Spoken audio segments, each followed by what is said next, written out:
el amo alabó al mayordomo que no era fiel, pero no lo alabó, o sea, no lo alabó por su infidelidad, sino por su sabiduría, por su sagacidad en actuar para sí mismo. Bien, yo quisiera con ustedes leer, y no es que vaya a repetir el estudio, sino que quiero concentrarme en los últimos 5 versículos que para mí no quedaron bien aclarados y que creo que ahora va a ser muy bueno. Así que vamos a hacer a manera de introducción, vamos a leer esta parábola, y también quiero que lo que vamos a hacer es contrastar con otras parábolas previas en el mismo Lucas que hablan también de la mayordomía. Aquí dice así la palabra del Señor. Lucas capítulo 16 del versículo 1 en adelante. Dice, Chiqui, no, esta luz, por favor. Ok. Esta, Chiqui. Esta. Pues, por favor. Perdón, va a disculpar que aquí tengo mi ayudanta, mi esposa, y a veces nos olvidamos de algunos detalles al empezar. Bueno, aquí en Lucas 16 dice así, desde el primer versículo, dijo también a sus discípulos: había un hombre rico que tenía un mayordomo, y éste fue acusado ante él como disipador de sus bienes. Entonces le llamó y le dijo: ¿qué es esto que oigo acerca de ti? Da cuenta de tu mayordomía, porque ya no podrás más ser mayordomo. Entonces el mayordomo dijo para sí: ¿qué haré? Porque mi amo me quita la mayordomía. Cavar no puedo, mendigar me da vergüenza. Ya sé lo que haré para que cuando se me quite la mayordomía me reciban en sus casas. Y llamando a cada uno de los deudores de su amo, dijo al primero: ¿cuánto debes a mi amo? Él dijo: 100 barriles de aceite. Y le dijo: toma tu cuenta, siéntate pronto y escribe 50. Después dijo a otro: ¿y tú cuánto debes? Él dijo: 100 medidas de trigo. Él le dijo: toma tu cuenta y escribe 80. Y alabó el amo al mayordomo malo por haber hecho sagazmente, porque los hijos de este siglo son más sagaces en el trato con sus semejantes que los hijos de luz. Y yo os digo, ganad amigos por medio de las riquezas injustas, para que cuando éstas falten nos reciban en las moradas eternas. El que es fiel en lo muy poco, también en lo más es fiel. Y el que en lo muy poco es injusto, también en lo más es injusto. Pues si en las riquezas injustas no fuisteis fieles, ¿quién os confiará lo verdadero? Y si en lo ajeno no fuisteis fieles, ¿quién os dará lo que es vuestro? Muy bien, miren aquí, es una parábola que traía cierta confusión a muchas personas, por eso a veces no la enseñan, pensando cómo puede ser que el amo alabe a una injusticia mayor todavía que comete el mayordomo. Pero en realidad lo que el amo estaba alabando es podemos decir la sagacidad, ¿no? Dice, por haber hecho sagazmente, la sabiduría para salir del problema en que estaba metido. Entonces, ¿qué tenemos que aprender? No su injusticia, sí su sabiduría. Porque dice en el versículo 8 que alabó el amo al mayordomo malo por haber hecho sagazmente, porque los hijos de este siglo son más sagaces, dice, en el trato con sus semejantes que los hijos de luz. Entonces, habíamos visto, bueno, en primer lugar es muy importante aquí la palabra mayordomía. Y entonces estábamos hablando en el capítulo 12 de Lucas, y quiero ver un poquito nomás. Ahí hicimos, ¿no?, en el estudio cuando nos tocó en ese tiempo, un interesante contraste entre, hay una parábola que dice, que está en el versículo 13 al 21, que es la parábola del rico insensato. Y entre ese rico insensato, y luego desde el versículo 35 hasta el 48, donde habla del siervo o del mayordomo fiel o el siervo infiel. Entonces ahí hacíamos un contraste, ¿no?, entre el rico insensato, que era un hombre que se creía dueño, y el mayordomo fiel, ¿no? El versículo 42 del capítulo 12 dice: y dijo el Señor, ¿quién es el mayordomo fiel y prudente al cual su Señor pondrá sobre su casa para que a tiempo les dé su ración? Dice: bienaventurado aquel siervo al cual cuando su Señor venga le halle haciendo así. En verdad os digo que le pondrá sobre todos sus bienes, ¿no? Aquí habla de un mayordomo fiel que estaba administrando bien su casa. El contraste era el versículo 13 en adelante, que ustedes van a leer, que se llama la parábola del rico insensato, el cual habla de un hombre que tenía habilidad para hacer negocios, ¿no? Y empezó a hacer negocios y le estaba yendo muy bien. Y en la parábola dice que él empieza a decir en su corazón, y sigue trabajando y ve sus depósitos, sus graneros, y dice: bueno, yo voy a hacer mayores graneros. Derriba sus graneros, no voy a derribar mis graneros y voy a hacer mayores, y para que llegue un momento en que diga: bueno, ahora me va a tocar disfrutar. Pero dice en la parábola que viene una voz después de todo eso, antes de que él llegue a disfrutar, viene una voz, le dice: necio, esta noche van a venir a pedirte tu alma, y lo que tú has provisto, ¿de quién será? Entonces, y luego dice: así es el que hace para sí tesoro, es el corolario de esta parábola, y no el que hace para sí tesoro y no es rico para con Dios. Entonces, veíamos que uno de los problemas cuando nosotros empezamos la vida con Cristo, empezamos nuestro compromiso con Él, una vida verdaderamente como Él quiso, que en toda la Escritura nosotros somos mayordomos y no somos dueños. Este hombre era un hombre que se sintió dueño, como la mayoría de los seres humanos, ¿no? Nosotros nos sentimos dueños de las cosas, pero en realidad ni siquiera solo los cristianos, todos somos administradores de algo que no nos pertenece, algo que no nos llevaremos para la eternidad, ¿no? Todo lo que hagamos en esta vida se quedará aquí, y casi siempre nos damos cuenta al final, ¿no? Este hombre, me imagino que ahí se dio cuenta cuando le dijeron,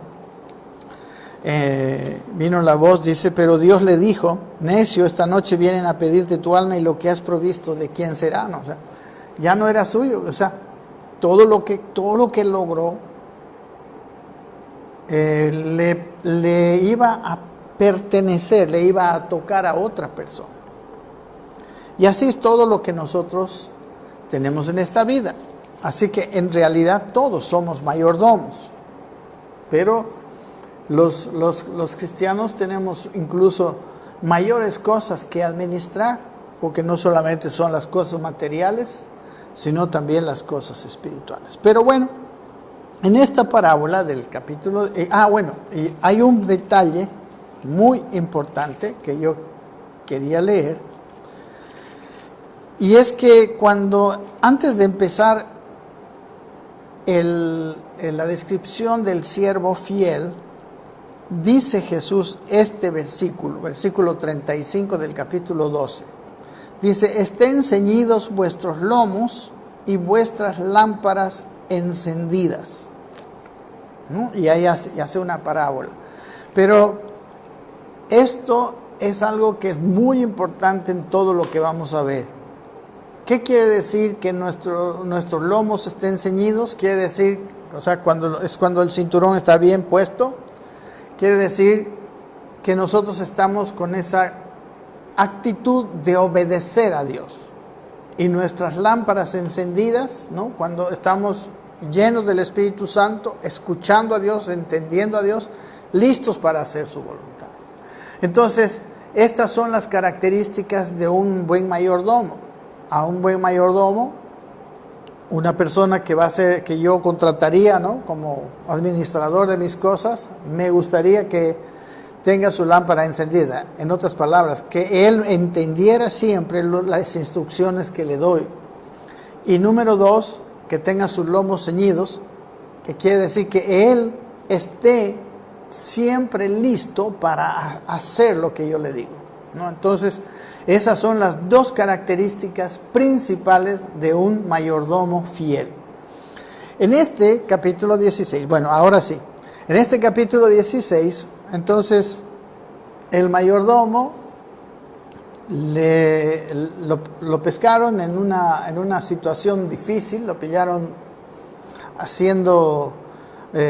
administrando mal, y el amo dice, bueno, ahora, ¿qué es esto que estoy escuchando? Voy a comprobarlo y vas a salir de la mayordomía, vas a dejar de ser mi mayordomo. Y el mayordomo, ¿qué es lo que hace? Él se da cuenta que efectivamente él iba a dejar de ser mayordomo. Bueno, una cosa que tenemos que aprender en este punto es que si nosotros somos malos mayordomos, bueno, al amo lo mejor que puede hacer para sus intereses es despedirnos, ¿verdad? Y probablemente algunos hemos sido malos mayordomos, ¿no? Yo recuerdo en Mateo 25, los tres hombres a quienes les dieron los talentos, ¿no? Ahí el que tenía un solo talento no fue un buen mayordomo, ¿no? Él no hizo nada, ¿no? Entonces, al final, ¿qué fue? El amo le dio al que tenía 5 talentos y había ganado otros 5, ahora le dio a administrar los 10. Al que tenía 2 y había ganado otros 2, ahora le dio a administrar los 4. Al que tenía 1 y no había ganado nada, no había hecho nada, el amo le dio simplemente, se lo quitó y lo echó a las tinieblas de afuera. Y él, incluso el talento que él tenía, se lo dio al que había administrado bien los 10 talentos. Ok, así que es muy interesante entender que si nosotros somos malos mayordomos, pues es muy probable que nuestro amo que está en los cielos nos quite la mayordomía. En segundo lugar, es muy interesante que mientras más se tarde el amo, más perjudicado iba a ser, ¿no? Porque se tardó un poco aquí y ya empezó a mermar su riqueza, ¿verdad? Lo que realmente le debían empezó a minorar, ¿verdad? Entonces, pero ¿cuál es el punto más interesante? Todo eso es bien bueno entender porque son aplicaciones que necesitamos hacer para nuestra vida, ¿verdad? Entonces el amo sabía, perdón, el mayordomo infiel, le vamos a llamar. Este mayordomo infiel sabía que si iba a ser expulsado, ya no iba a ser más mayordomo. Él dice, ¿de qué iba a vivir? ¿Verdad? Él dice, cavar no puedo, mendigar me da vergüenza, porque sabía que cuando iba a ser expulsado, él ya no iba a tener pues las prerrogativas que tenía. Él no podía, por ejemplo, él cuando estaba en la casa del amo, como mayordomo, él podía disfrutar de las riquezas del amo, podía comer ahí de ahí, podía, en sus manos estaba toda la herencia. Así como el hermano mayor podemos decir, ¿cómo se llama? Del hijo pródigo, ¿verdad? Que también está aquí a la vueltita. El hermano mayor del hijo pródigo se enoja cuando el papá hace una fiesta cuando el hijo menor se arrepiente y viene. Entonces, él se enoja porque no habían hecho fiesta con él, siendo que él era fiel y el otro se había ido a gastar toda la herencia con rameras. Pero el padre le dice algo muy interesante, le dije, pero hijo, le dice, no, tú eres dueño de todo, todas mis cosas son tuyas. Entonces también se ve que uno de los problemas de algunos mayordomos es que nosotros no sabemos disfrutar de la casa de nuestro padre, así como este hijo mayor, y estaba envidioso porque el padre le hizo fiesta al hijo menor, pero él pudo haber hecho fiesta todos los días que él vivía con su papá, porque él era copropietario. Nosotros también muchas veces hay muchas personas que por algunas razones que, bueno, sí, podemos verlas en la Biblia, no disfrutan de la casa de su padre, ¿no? Están como extranjeros en la casa de su padre, como esclavos siendo hijos. Si somos hijos, nosotros tenemos la bendición de disfrutar. ¿Cuántas cosas hemos dicho no tendrán la casa de nuestro padre? ¿Verdad? Es muy difícil enumerar cosas espirituales e incluso cosas materiales, así. Él dice, él es dueño de todo el oro, toda la plata. Nuestro Padre, pues tiene todas las cosas espirituales, la paz, el gozo, el amor, o sea, todas las cosas maravillosas que hay en la casa de nuestro Padre. Y cuando el mayordomo es expulsado, también es excluido, ¿no?, de todos los beneficios que tenía al estar en la casa del Padre. Entonces, por eso el mayordomo dice, ahora me voy, me van a sacar, no voy a tener, no me gusta cavar, no he sido preparado para hacer un trabajo, digamos, de físico, o mendigar, que sería la otra opción, me da vergüenza. Entonces lo que voy a hacer, ya sé lo que voy a hacer, dice. Y empieza a tratar, ¿no?, con los deudores de su amo, y al que le debía más le rebaja, al que debía más grano le rebaja, al que le debía más aceite también le hace una rebaja sustancial. ¿Por qué? Porque él estaba viendo que después de salir de la casa de su amo, ¿no?, cuando ya se haya comprobado totalmente que él era un siervo infiel, estos otros le reciban en su casa, pues, y lo mantengan, y él pueda vivir de la casa de aquellos a quienes había favorecido. Bien, entonces el amo, el versículo 8, dice que alabó al mayordomo malo, incluso lo dice ahí, malo, por haber hecho sagazmente. Entonces, después dice en el versículo 9, os digo, ganad amigos por medio de las riquezas injustas, para que cuando éstas falten os reciban en las moradas eternas. Este versículo, miren, interesante. Sabemos que el trabajo más importante de Dios es el deseo más importante, no es el trabajo más importante, es el anhelo en el corazón de Dios, es que las personas se salven, que las personas se hagan más como Cristo, y las personas puedan tener una vida eterna, ¿no?, de bendición, una vida eterna de paz, y aún en esta vida que vivimos aquí, ¿no?, tengamos paz, tengamos amor, tengamos una vida satisfactoria. Pero por eso habla de ganar amigos, ¿no?, por medio de las riquezas injustas. ¿Qué son las riquezas injustas? Bueno, las riquezas injustas, según la parábola, son aquellas riquezas que el mayordomo usó para que cuando salga de ese lugar y ¿cómo le diré?, los reciban en las moradas allá, ¿verdad? Entonces, para nosotros las riquezas injustas en realidad son las cosas de las cuales nosotros ahora somos mayordomos, no somos propietarios. Y dice que este mayordomo usó las llamadas riquezas injustas, claro, porque era injusto que lo que hizo él, de todavía seguir despojando a su amo, ¿verdad?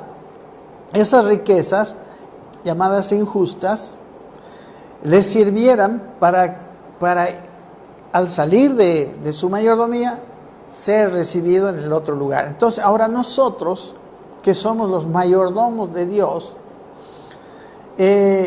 podemos usar las riquezas de Dios. O sea, aquí la enseñanza es que usemos todo aquello que es perecible, todo aquello que no se puede llevar a la eternidad, para hacer el trabajo, para bendecir a aquellos amos a donde vamos a ir después que seamos despojados de esta mayordomía. Y pues nosotros no necesariamente por ser siervos malos, pero sabemos que nosotros tarde o temprano nos vamos a morir, nos vamos a ir de esta tierra. O incluso vamos en medio de esta vida, somos a veces despojados de ciertas cosas, digamos, ¿no? Ya cuando viene la edad, por ejemplo, ya no tengo la misma inteligencia, ya no tengo la misma fuerza. O sea, hay cosas de las cuales nosotros vamos a ir aminorando. Pero la enseñanza es que usemos todos los recursos que nosotros administramos para ganar, podemos decir, el favor, para cuando nos seamos totalmente despojados. Cuando nos muramos, vamos a ir a un lugar y Dios va a tener una recompensa para nosotros. ¿No? Miren qué interesante. Esta recompensa que Dios va a tener para nosotros depende de lo que nosotros hagamos con lo que estamos administrando en esta vida, ¿no? Y le llama riquezas injustas simplemente como haciendo un buen paralelo con las riquezas del mayordomo. No son injustas en el sentido de que son malavidas, sino son injustas porque, según la parábola, lo que hizo él fue hacer una malversación con esas riquezas. No sé si usted puede captar esto, puede comprender, pero yo entendí que ese es el punto de por qué Jesús le llama riquezas injustas, porque está haciendo simplemente un gran paralelo. Entonces, cuando éstas falten, nos reciban en las moradas eternas. O sea, hay cosas que nosotros podemos hacer que serán galardonadas, y eso en las moradas eternas nos dará beneficios, ¿no? Yo sí estoy seguro que la salvación es gratuita, ¿verdad? La salvación es por gracia, pero los galardones son, lo dice en muchos lugares, está en mismos Romanos, son conforme a nuestras obras que nosotros vamos a hacer aquí. Entonces, nos anima a usar las riquezas que no nos pertenecen, porque estamos administrándolas, aunque son nuestras, digamos, ¿no? Aunque nosotros en esta vida, mi casa, yo soy propietario de mi casa, yo soy propietario de cosas materiales, soy propietario de mis dones, soy propietario de mi tiempo, ¿no? Soy propietario de mi posición como esposo en mi hogar, digamos, como cabeza del hogar. Soy propietario de muchas cosas de las cuales no seré propietario cuando me vaya a la eternidad, ¿no? Cuando pase este tiempo, el cual es medido, es corto, de lo cual muchas veces nosotros no nos damos cuenta hasta llegar a ciertas edades, ¿verdad? Hasta llegar yo cumplí años hace poquito, y cada vez que uno cumple años se va dando cuenta de que la vida no es eterna, la vida en esta tierra no es eterna. Pero nos está diciendo Usa todos los recursos que tienes en esta vida. Usa lo más posible para que en la eternidad, ¿no? Tú seas bien recibido. Ok, y luego miren lo que dice después del versículo 10, después del versículo 9. Llegando al versículo 10 dice, el que es fiel en lo muy poco, también dice, en lo más es fiel. Y en el que es injusto en lo muy poco, también es injusto. Perdón, dice en lo más, dice, ¿no? Entonces, aquí habla de una fidelidad que tiene que ver con nuestro manejo de las cosas naturales. Si nosotros en el uso de aquello que administramos, que a veces pensamos malamente como el rico insensato, que son nuestras y que nos pertenecerán y que tenemos nosotros, él pensó, digamos, ¿no? que iban a durar, o sea, no sé si eternamente, pero él dijo, cuando yo termine de destruir mis graneros y construir nuevos, de tal manera que con esos nuevos graneros yo tenga para vivir, entonces le diré a mi alma, come, bebe, regocíjate y podré disfrutar. Pero es una ilusión, es una falacia, es una manera de vivir, ¿cómo podemos decir? Insensata. Los hombres, en primer lugar, las riquezas externas no sacian. Lo único que sacia es la presencia de Dios en nuestro corazón, la vida eterna, la cual nos da el Señor cuando nosotros le recibimos y definimos vivir para Él y definimos caminar conforme a lo que Él dice. Y pues en su sacrificio en la cruz, él compró toda aquella cosa, ¿no? Esta vida nueva que nosotros tenemos y esa presencia en este lugar en nuestro corazón. Porque el hombre está vacío de Dios, porque el hombre fue diseñado para vivir con Dios, para tener a Dios en su corazón, para tener esa parte de vida que se llama la vida espiritual. Y claro, al ver ese vacío, los hombres están buscando, como este rico insensato, llenar ese vacío con muchas cosas. Y cada vez no se dan cuenta, pero están más atados a los pecados, más atados. Su vida se complica, porque nuestra verdadera necesidad es Dios. Y lo más maravilloso es que Dios compró para cada ser humano el derecho de pedirle a Él que esa necesidad sea suplida y empezar a disfrutarla y a vivirla para ser transformado, ¿no? La salvación que Dios nos da no es solamente para que disfrutemos, sino también para que seamos cambiados, ¿no?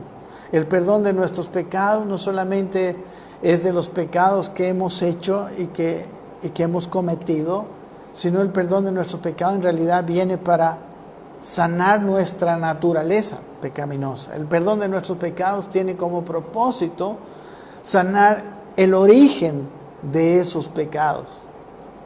Y ese origen es un origen interno.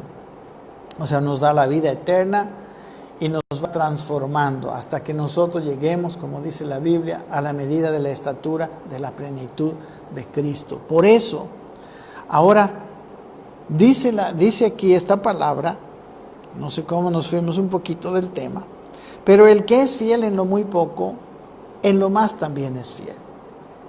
Miren, aquí es muy importante entender que ¿qué es lo muy poco? En realidad lo muy poco, la palabra muy poco quizás no está tan bien traducida, quiere decir en lo que vale menos, en lo que tiene valor ínfimo, algo así. Esa es la traducción de la palabra. Dice, y quiere decir en las cosas de esta vida. El que es fiel a Dios en la administración de todo lo que tenemos, ¿no? Empezamos, digamos, nuestro dinero, nuestros talentos, nuestro tiempo, nuestra dedicación, aún nuestro ánimo, ¿no? Hay gente que no administra su ánimo, que donde va trae un clima feísimo, ¿no? Porque no, a mí no me gusta, a mí no esto. No sé, nosotros somos administradores de todo en esta vida, de todo lo que tenemos, de todo lo que se nos ha dotado. Y cuando nosotros somos fieles administradores, en toda la variedad de recursos con los que Dios nos dio, dice la Biblia que también seremos fieles en lo más. O sea, Dios sabe que nosotros seremos fieles en lo eterno. Pero también, cuando nosotros somos fieles en los pocos recursos que tenemos,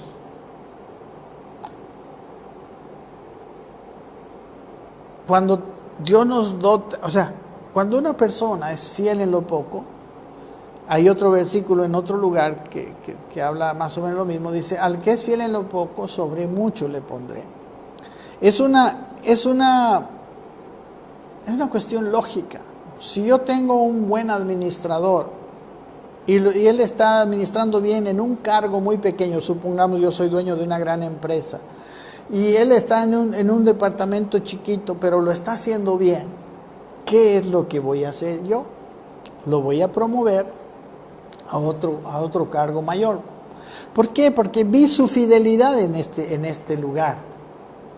En cambio, si tengo a otro administrador que está en un puesto de la misma jerarquía que es el anterior, pero no está siendo fiel, y muchas veces hay mucha gente que no es fiel,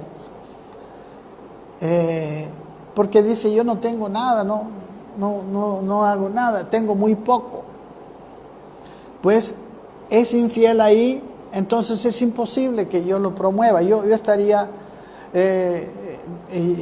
haciendo algo en contra de mis propios intereses, ¿no? Como dueño de la empresa. Entonces, Dios conoce y que cuando una persona es fiel en lo poco, con lo poco que tiene, después Él lo va a poner en lo más. Y como les digo, sucede con la economía, ¿no? Por eso, por ejemplo, el concepto de diezmo no es un concepto de una cantidad fija, sino es un concepto de porcentaje. Por eso también, por ejemplo, cuando una persona, por decir algo, tiene, no sé, digamos, como yo, digamos, ¿no? El don de enseñanza. Una persona empieza a usar ese don y poco a poco sigue usando, ese don se le va aumentando. Y si yo dejaría de usarlo, no, pues yo, en vez de dedicarme a ser pastor y enseñar, digamos, qué es la voluntad de Dios para mi vida, me voy a dedicar a usar mi don de enseñanza, no sé, en otras cosas. Entonces yo no voy a ser bueno en la enseñanza de las cosas de Dios. Y pues llegará un momento en que yo ya no sepa nada, ¿no? Como el hombre de los talentos, ¿no? Como no usó su talento, se le quitó, ¿no? Entonces, ¿para qué nos sirve a nosotros tantas habilidades y tantos dones que Dios nos ha dado si nosotros no los estamos usando? Entonces, si yo quiero tener un puesto mayor, si yo quiero administrar mayores cosas en esta vida, en otras palabras, si quiero tener más de todo, tengo que ser fiel con lo que tengo. Por eso tengo que estar conforme con lo que tengo y hacerlo bien con lo que tengo. No puedo esperar a que se me dé administrar más, a tener más, si yo no soy fiel con lo poco. Especialmente cuando vemos que las cosas, yo creo que que yo tengo todo lo que tengo, viene de Dios. Todo lo que soy viene de Dios, mi vida, mis dones, hasta mi dinero viene de Dios, usando, claro, las cosas materiales. Pero si yo eso que tengo, yo estoy esperando a tener mucho más para empezar a ser fiel. entonces estoy con este versículo me están enseñando que estoy equivocado. Porque si yo no soy fiel, dice, el que es fiel en lo muy poco, también en lo más es fiel. Entonces, si yo en los momentos de más escasez, soy fiel a Dios en todas las cosas, cuando yo tenga más cosas, también seré fiel. Y si yo soy injusto en las pequeñas cosas que tengo, en lo más también seré injusto, ¿no? Y eso también se aplica, ¿no? a nuestras cosas que tendremos más adelante. Dice el siguiente versículo, para ver esto, dice, pues si en las riquezas injustas, dice el 11, no fuisteis fieles, ¿quién os confiará lo verdadero? ¿Cuáles son las riquezas injustas? Llegado a este punto, usted puede entender que sigue refiriéndose a la parábola. ¿Cuáles eran las riquezas injustas?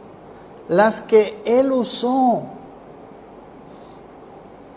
que no eran suyas, pero que estaba todavía administrando para ser recibido en las moradas de las otras personas. Entonces las riquezas injustas en realidad, que no son injustas, pero que así se llama, así lo llaman en virtud de ese paralelo con la parábola, son todas las cosas que no son nuestras, pero que administramos. Y aquí lo contrasta con lo verdadero. ¿Por qué estas cosas no son verdadero? Porque estas cosas son durante un tiempo. Estas cosas de las cuales disfrutamos en esta vida se van a perder. Un día no van a pertenecer más a nosotros, como el rico insensato. Lo que has provisto, ¿de quién será? ¿No? Nuestros dones también, pues ya no los vamos a tener. Nuestras capacidades ya no las vamos a tener. Nos vamos a morir, nos vamos a ir, todos nos vamos a morir algún día. Entonces, ¿qué es lo verdadero? Lo verdadero es lo que Dios nos va a confiar en el tiempo de nuestra vida eterna, en nuestra eternidad. Ahí yo estoy seguro que nosotros también vamos a tener cosas que administramos, ¿no? Pero esas cosas no nos van a ser quitadas, esas cosas van a ver hacia la eternidad, van a ir con nosotros hasta la eternidad. Miren lo que dice el versículo 12. Y si en lo ajeno no fuisteis fieles, ¿quién os dará lo que es vuestro? Lo ajeno, pues claro, es lo que nosotros muchos consideran que no es ajeno, que es suyo. Pero lo ajeno es todo lo que tenemos aquí en esta vida. Y es ajeno porque somos administradores. Y lo que es nuestro es todo lo que Dios nos dará, pero ahora ya por posesión verdadera en la eternidad. Entonces, aquí habla de una fidelidad en lo ajeno y en lo nuestro. ¿Ok? Aquellas cosas, lo nuestro es aquellas cosas que serán nuestras eternamente. Lo ajeno es todo lo que tenemos en esta vida. Amén. Y las riquezas injustas son pues esas, podemos decir lo que administramos mientras todavía somos mayordomos. ¿Que nosotros seremos quitados de esta mayordomía? Claro que sí, todo el mundo va a ser quitado de la mayordomía. No como este mayordomo injusto, que él, me imagino, precipitó que lo voten, o sea, que le quiten. Nosotros no necesariamente por haber hecho injustamente, pero pues nuestra vida, mis hermanos, este cuerpo tiene fecha de caducidad. Esta salud, esta vida biológica se termina. Así es la vida. ¿Ok? Entonces, ¿qué debemos de hacer? Nosotros debemos de ser fieles. ¿Y quién es una persona fiel? Volvamos a ese ejemplo del administrador y uno de los empleados. una persona es fiel cuando escucha a Dios y cuando hace la voluntad del Padre. Todas las obras que nosotros hacemos fuera de la voluntad de Dios, y quizás también podemos decir, todas aquellas que hacemos para suplir nuestras necesidades, que sí no es que sean malas, pero no son, ¿no?, digamos, las obras espirituales eternas. Las obras fieles, o sea, nuestras obras realmente que son, digamos, las que le estamos dando a aquel que nos va a recibir en nuestras moradas eternas, son las cosas que hacemos para Él, bajo la dirección de Él. Por eso, yo al comienzo hablé de ese versículo de que tenemos que tener en la vida esas dos características. Nuestras lámparas encendidas, ¿no? El Espíritu Santo fluyendo en nosotros, el Espíritu Santo hablándonos y dándonos la instrucción de Dios, cómo vamos a hacer, dándonos el poder para hacer. Y los lomos ceñidos. Los lomos ceñidos hablan de nuestra voluntad rendida, nuestra voluntad pronta para hacer la voluntad de Dios. Cuando tenemos lámparas encendidas y lomos ceñidos, amén, cuando estamos listos para entender y podemos decir, y brillar, con esa calidad de vida podemos nosotros hacer las cosas eternas, porque nada eterno se hace con la fuerza del mundo, con la fuerza humana. La diferencia entre nada celestial, porque hay cosas que se hacen celestiales en esta vida, y es todo lo que es de obediencia a Dios. Puede no ser algo, digamos, demasiado super espiritual. Ejemplo, una madre que cría a sus hijos en el amor de Dios, que cría a sus hijos con la sabiduría de Dios, con los dones del Espíritu Santo, que cría bien a sus hijos. Ella está haciendo una labor celestial. Un contraste con, por ejemplo, la oración parece que es algo espiritual, pero ¿de qué servía la oración a los escribas y fariseos? Mateo capítulo 6 dice que ellos oraban para ser vistos por los hombres. Algo espiritual que no era espiritual. Cuando ellos oraban no estaban haciendo algo espiritual, ellos estaban haciendo algo natural. Ellos estaban, en otras palabras, ellos estaban procurándose la fama a ojos del público. Amén.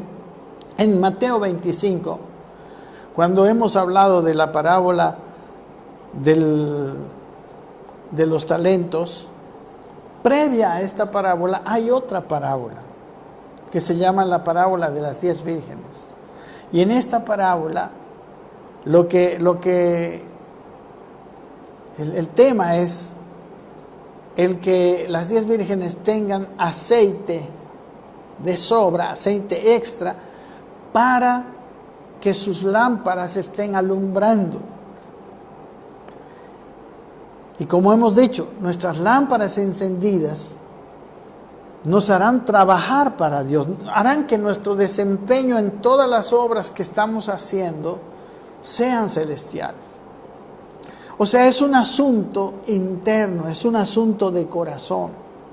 Las obras, miren, una de las diferencias entre el antiguo pacto y el nuevo pacto es que en el antiguo pacto nosotros teníamos que hacer las cosas bien, ¿no? Si usted lee los 10 mandamientos, todos los mandamientos son no.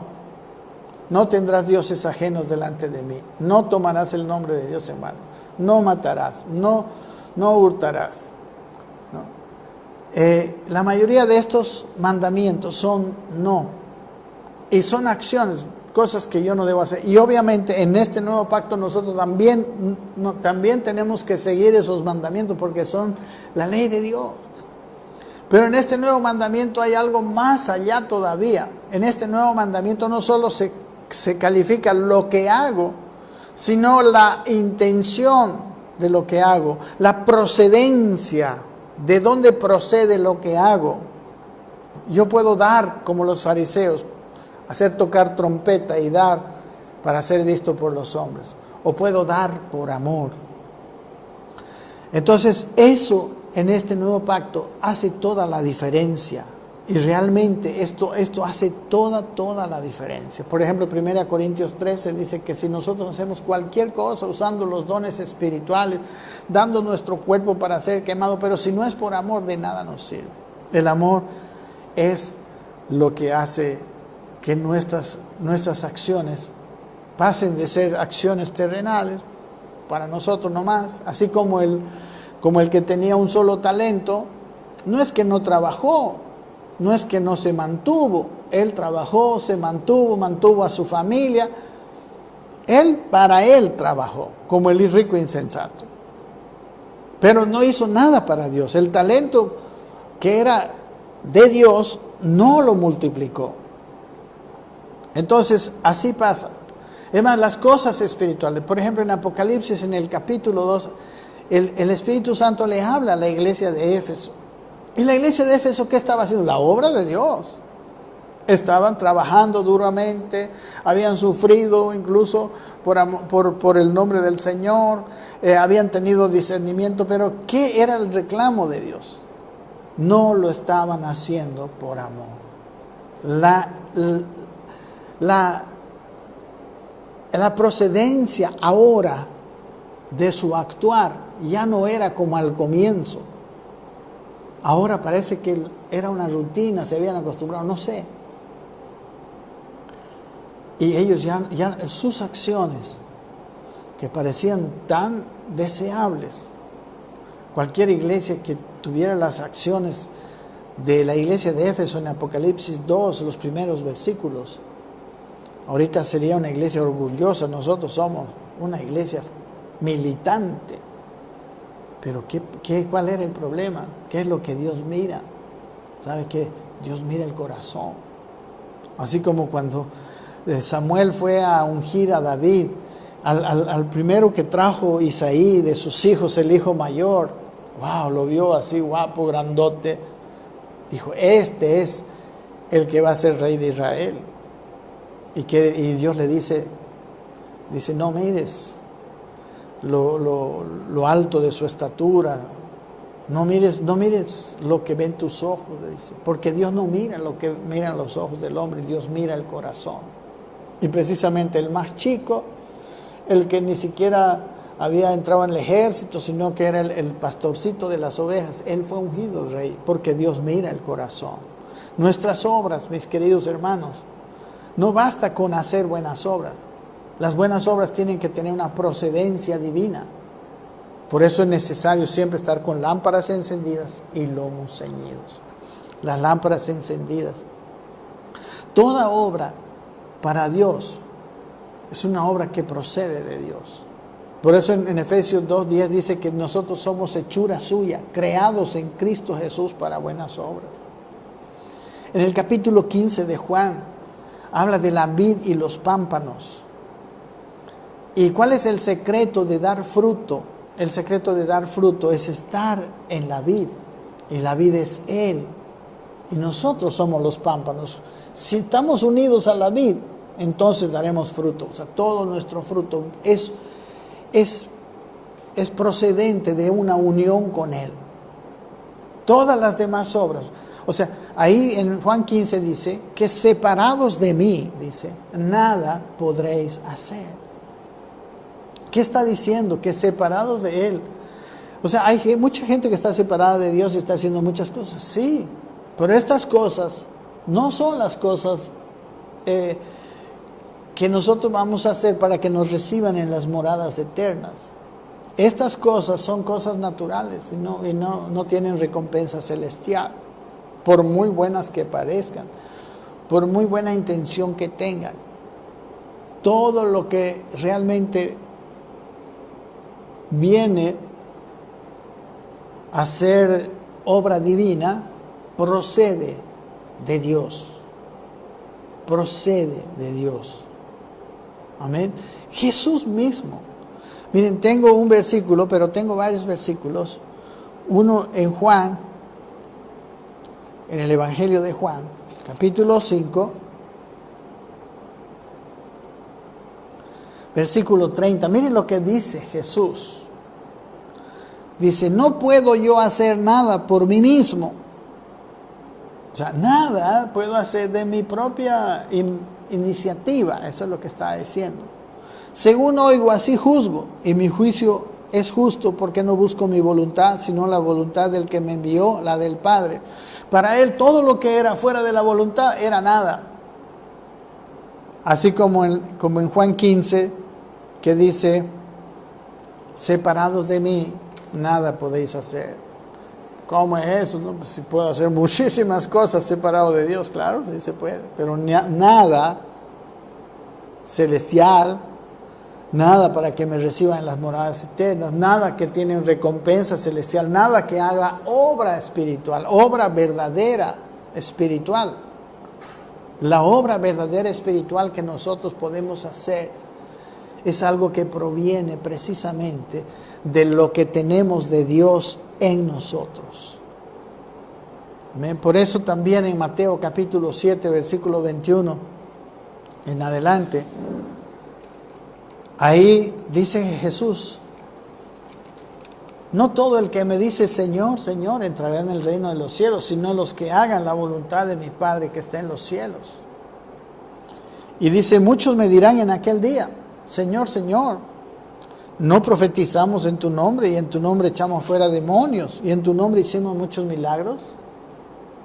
Entonces, dice, y entonces les declararé, nunca os conocí, apartaos de mí, hacedores de maldad.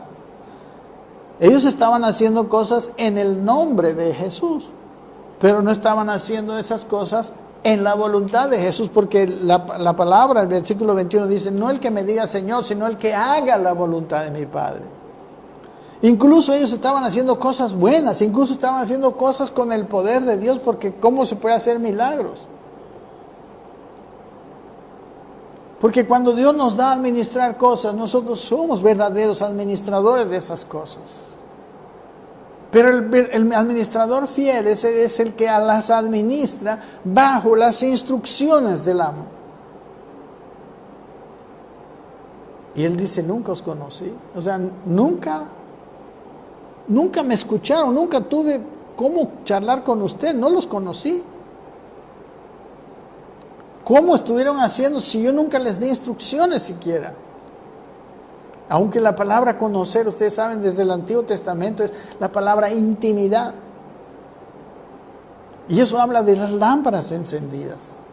Eso habla de estar en esa comunión donde el Espíritu Santo está en nosotros. Entonces, mis queridos hermanos, si en lo ajeno no somos fieles, ¿quién nos dará lo que es nuestro? ¿Qué obras espera Dios? Dios espera obras, fruto de lámparas encendidas y lomos ceñidos. Amén. El dar, etcétera. Todo lo que hagamos. Entonces, ¿cuál es nuestro trabajo para terminar? ¿A qué tenemos que dedicarnos? Le preguntaron al Señor Jesús, ¿cómo puedo hacer la obra de Dios? Y Él dijo, esta es la obra de Dios, que creáis en Jesucristo, que creáis en aquel, que le creáis a Dios. Esa es nuestra obra. De ahí empieza toda buena obra. De ahí empieza, cuando yo estoy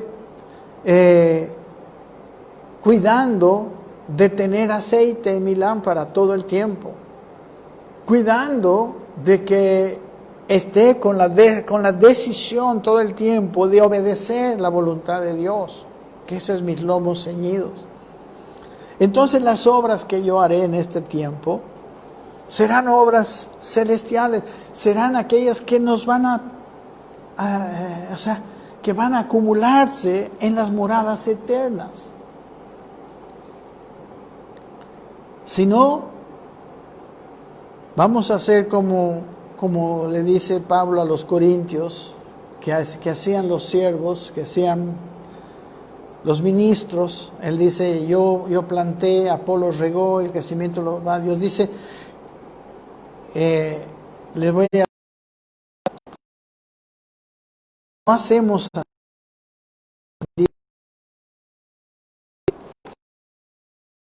siervos del Señor.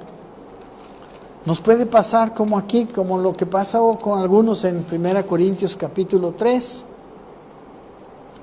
Dice versículo 10, conforme a la gracia de Dios, está hablando Pablo, que me ha sido dada, yo como perito arquitecto puse el fundamento y otro edifica encima, pero cada uno mire cómo sobreedifica. Entonces él puso el fundamento. Versículo 11 dice, porque nadie puede poner otro fundamento que esta, porque el día la declarará, pues por el fuego será revelada, y la obra de cada uno, cual sea, el fuego la probará. Si permaneciere la obra de alguno que sobreedificó, recibirá recompensa. Si la obra de alguno se quemare, él sufrirá pérdida, si bien él mismo será salvo, aunque así como por fuego. Puede ser que nosotros estemos haciendo cosas. Mis queridos hermanos, lo que hacemos se va a probar, a ver si es divino, a ver si es humano. Y lo que es humano se quemará. Lo que es humano muchas veces es fácil de hacer y rápido. Construir con madera es más fácil que construir con oro, plata, piedras preciosas. Los materiales divinos, mis hermanos, son los que resisten el fuego. El fuego, el oro no se quema, la plata no se quema, las piedras preciosas resisten el fuego y están ahí. Eso es lo que nos dice. Toda obra que nosotros hacemos, que proviene de Dios, que proviene de que nuestras lámparas están encendidas y de la obediencia a Dios, esas obras son las que permanecerán. Y esas son las obras. Y lo que el corolario de este Romanos 10, de este Lucas 16, es que nosotros seamos como esos, pongamos diligencia, seamos sagaces, ¿no? Seamos sabios en usar todos nuestros recursos para servir al Señor.